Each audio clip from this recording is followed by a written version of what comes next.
భూమిపై ఒక రోజు అంటే ఎన్ని గంటలు అని ఎవర్ని అడిగినా వెంటనే 24 గంటలు అని సమాధానం చెబుతారు. కాని శాస్త్రీయంగా చూస్తే ఇది పూర్తిగా నిజం కాదు. భూమి తన చుట్టూ తాను ఒకసారి తిరగడానికి అంటే రొటేషన్ పట్టే సమయం 24 గంటల కంటే కొంచెం తక్కువ. మరి మనం రోజును 24 గంటలుగా ఎందుకు లెక్కిస్తాం? శాస్త్రవేత్తలు ఒక రోజును ఎలా నిర్వచిస్తారు? ఈ ఆసక్తికరమైన విషయాలు ఇప్పుడు తెలుసుకుందాం. సైడ్రియల్ డే వర్సెస్ సోలార్ డే. శాస్త్రవేత్తలు రోజును 2 రకాలుగా కొలుస్తారు. ఒకటి సైడ్రియల్ డే, అంటే భూమి తన చుట్టూ తాను ఒకసారి తిరగడానికి పట్టే ఖచ్చితమైన సమయం. ఇది కేవలం 23 గంటల 56 నిమిషాల 4 సెకండ్లు మాత్రమే. కాని భూమి తన చుట్టూ తాను తిరుగుతూనే సూర్యుడి చుట్టూ కూడా ప్రయాణిస్తుంది కాబట్టి సూర్యుడు మళ్లీ అదే స్థానానికి రావడానికి మరో 4 నిమిషాల సమయం అదనంగా పడుతుంది.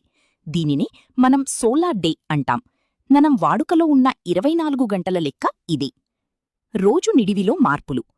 మరి భూమి ఎప్పుడూ ఒకే వేగంతో తిరుగుతుందా అంటే లేదని చెప్పాలి.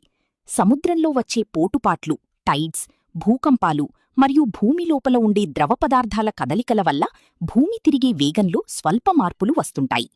డైనోసార్ల కాలంలో భూమిపై ఒక రోజు అంటే కేవలం 23 గంటలే ఉండేదట. అంటే ప్రతి 100 ఏళ్లకు భూమి భ్రమణవేగం కొంచెం తగ్గుతూ వస్తోంది. దీనివల్ల మన గడియారాలను సర్దుబాటు చెయ్యడానికి శాస్త్రవేత్తలు అప్పుడప్పుడు లీప్ సెకండ్ను కూడా కలుపుతుంటారు. చూశారుగా, మనం అనుకుని 24 గంటల వెనుక ఎంతటి సైన్స్ దాగి ఉందో. భవిష్యత్తులో భూమి వేగం మరింత తగ్గితే ఒక రోజు నిడివి 25 గంటలైనా ఆశ్చర్యపోనక్కర్లేదు. కాని అది జరగడానికి లక్షలాది ఏళ్లు పడుతుంది. మరి ఈ చిన్న టైం గ్యాప్ గురించి మీకు ముందే తెలుసా? కామెంట్ చెయ్యండి. ఇలాంటి మరిన్ని సైన్స్ అప్డేట్స్ మరియు ఇంట్రెస్టింగ్ ఫ్యాక్ట్స్ కోసం ఇప్పుడే మా ఛానల్ని సబ్స్క్రైబ్ చేసుకోండి.